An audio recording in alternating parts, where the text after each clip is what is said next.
This is Friday, the 21st day of November 2025. Good evening. Barrister Aloy Jimako made people to understand that Nnamdi Kanu have been moved from DSS facilities to Sokoto State in prison facility.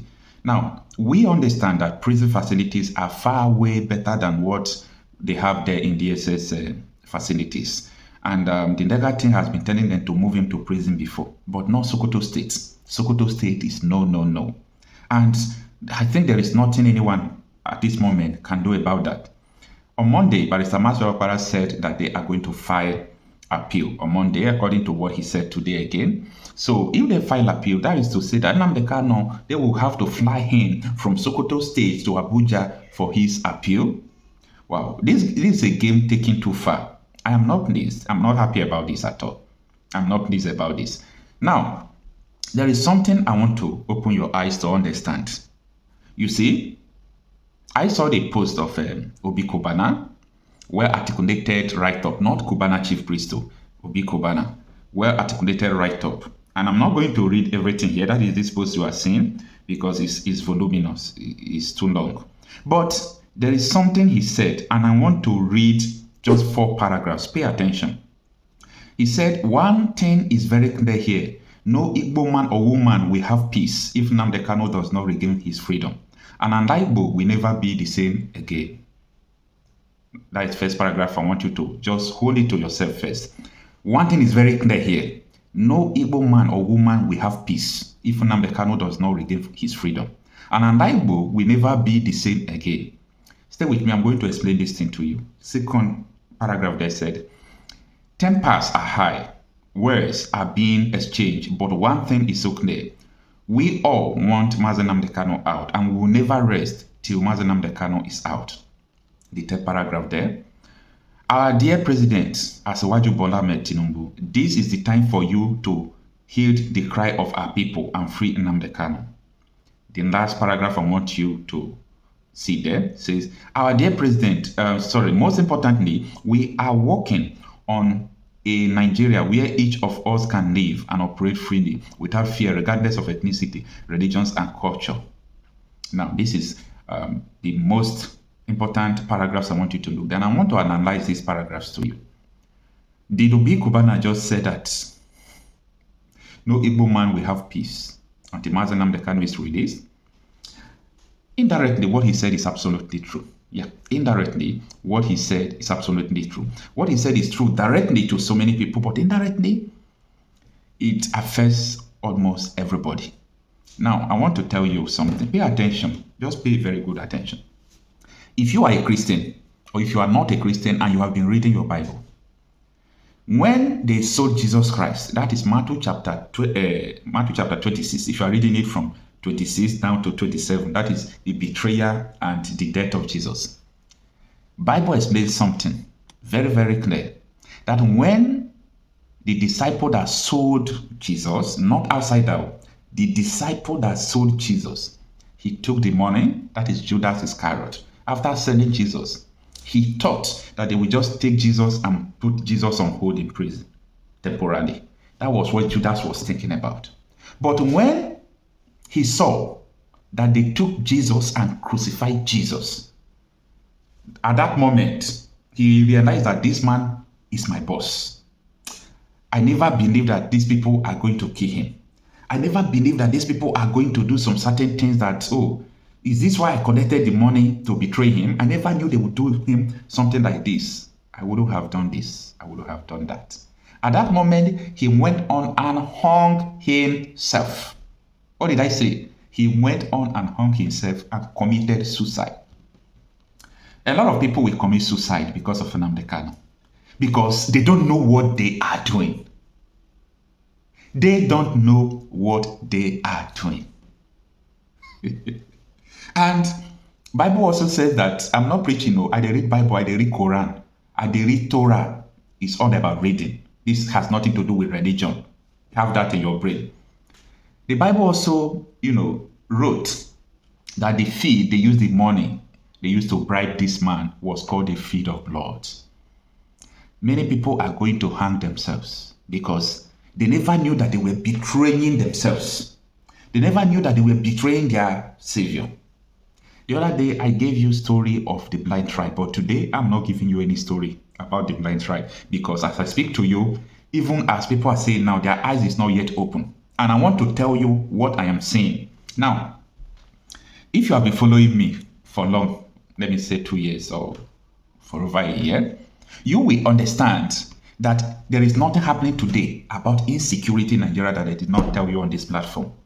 Now, everybody have their assignment. It's not everybody that will carry gun like a vigilante or like somewhere, anybody and enter bush and start doing insecurity matter. Those who are doing it are doing amazing job and God will bless them.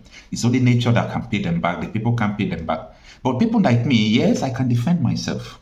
Don't go there. I can defend myself. But my power is the information, the access to informations I have. You can call it confidential, you can call it unclassified, you can call it sophisticated. If I tell you something, I'm not saying it because I want to say something. My track records, his history will demonstrate this to you if you have been following me. Now, I want to tell you something. If you have a daughter or, yes, girls in school, in boarding school, in so many places, in the southwest, middle belt, northern Nigeria, I am not saying this because of St. Peter's and St. Mary's schools and the Bauchi school kidnapping. That is not why I'm saying it. I'm saying it because ISWAP has been given assignment to start kidnapping schoolgirls. Why are they kidnapping schoolgirls? It is simple. Western education is a sin. Any place that is not Islamic school in the north, that you have female going to that school, why should the female be going to that school? That is what they are asking. And they have mandated ISWAP. Who are they? I told you people that ISWAP was a faction of Boko Haram. This Nakurawa, Wundo, Mamoda, Fundani militia, they are all working together. Don't let people to deceive you. They have a central command controlled by political figures in Nigeria here. I am telling you what, only people that can tell you these things are the DSS, and these are the information they don't want public to know. Now, what I want you to do, if you have the ability, remove your children from boarding school, remove your children from any school in the north, in Kwara, all this Kebbi, Niger, Sokoto, remove them from any schools that teaches Western education. The annexation have started. I told you people, what the elder brother of Babadati Ahmed said, that I knew about that. That was from January this year, when he said there is a plan to annex Nigeria by 2026 into a terror stronghold. This is a well-calculated plan, and some politicians, some interests, are putting billions on it. The money from solid minerals, from gold, lithium, all those things, have been spent judiciously for these terrorists and for the actualization of their sovereign state of Sharia. Yes. Ibitas, I want you to save this video because maybe January, I will still come and tell you that I told you this so that I will not repeat myself. Save this video just for future reference. Now, apart from this, these people are very, very far ready, and I am, unfortunately, nothing can stop these people presently in Nigeria. People can put up a still fight. I am not seeing anything that could stop them right now as I speak to you. Because when this thing was set, the military will step aside. What did I say? If this thing is set today, as it is certain, military, the soldiers are going to step aside. You don't understand what I'm saying. Now, the chief of army officer said there are shortage of soldiers, right? He said there's shortage of soldiers, that they want to recruit more. Where are the soldiers? They have killed almost all of them that don't want to align with them. They are killing them, wiping them out. The repentant Boko Haram who have never repented are giving intel, leaking secrets to the people in the bush, thereby killing these people. Now, I want to put this to you. Write it anywhere. In 2026, do everything you can do to stay alive before Easter. If you can stay alive before Easter, there will be hope, there will be consolation. But you see, from now till that period, there will be a rage, there will be anarchy, there will be chaos. We already have anarchy, there will be war. Yes, there will be war. These people will overpower every institution in Nigeria. And anybody that tells you that America will not come to Nigeria again, save this video again. The US will come, but the US will come at the point they are needed most. I am telling you this now, you don't need America now. When you will need America, you will say Okocha made this statement. That time will come. But this is the last thing I want to tell you in this video. I want you to make sure that every church, every school, public places, anything you can do to afford cameras, security cameras, AI-powered cameras that use sonar and all those things, anywhere you know you can mount it, mount it. You know why? You see the killing, the shooting that happened in Kwara State, such a thing is going on everywhere in Nigeria. But why is it that the video was able to get to CIA, was able to get to Donald Trump, saw the video, watch it? It is because someone was able to video it. Pay attention. Security cameras might not be able to protect someone's life in totality, but it will show the world what is going on. Just for a prompt, for that red button we have been waiting for. Mount cameras. I said mount cameras everywhere. Mount cameras in your churches, in your schools. Put on security cameras there, okay? And I think that is what I'm going to do. It will be a project. So any church, you know that it is your own in your village, it is time to do this. Yes, it is time to do this. I personally, talking with you, I have not done it and I want to do it now. That is what I'm telling you. Because you might say these people are not in my village, these people are not here, they are not here, they are not this, they are not that. Shh, keep quiet. Just keep quiet. You don't know these people's plan.